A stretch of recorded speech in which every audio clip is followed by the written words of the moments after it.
Readymade డ్రెస్కి ఇలా piping వచ్చిన వాటికైతే హ్యాండ్ని ఎలా కుట్టాలో చూపిస్తాను. ముందుగా హ్యాండ్కి అయితే ఒకవైపు మలిసి కుట్టుకోవాలి. షోల్డర్కి పైపింగ్ వచ్చింది కాబట్టి పైన షోల్డర్ పెట్టేసి కింద వైపుగా హ్యాండ్ అనేది పెట్టుకోవాలి. హ్యాండ్కి మార్కింగ్ చేసుకొని ఇలా పైపింగ్ పక్కనే కుట్టు పడే విధంగా కుట్టు అనేది వేసుకుంటూ రావాలి. చివరి వరకు అలాగే వేసుకోవాలి. రెండో వైపు కూడా అలాగే హ్యాండ్ మార్కింగ్ చేసుకొని ఆ మార్కింగ్ మీదే ఈ పైపింగ్ ఉంచి పైపింగ్ పక్కనే కుట్టు అనేది వేసుకుంటూ రావాలి. ఇలా కుట్టుకుంటే పైపింగ్ పైకి నీట్గా కనిపిస్తుంది. ఫిట్టింగ్ కుట్టు అయితే ఈ విధంగా అయితే వేసుకోవాలి.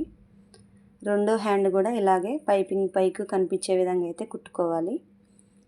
రెడీమేడ్ డ్రెస్కి హ్యాండ్ ఎలా వేయాలనేది లాంగ్ వీడియో కూడా చేశాను. ఈ వీడియో కింద లింక్ కూడా ఇచ్చాను. ఒకసారి ఆ వీడియో కూడా చూడండి. నచ్చితే ఒక లైక్ ఇవ్వండి. Thank you for watching.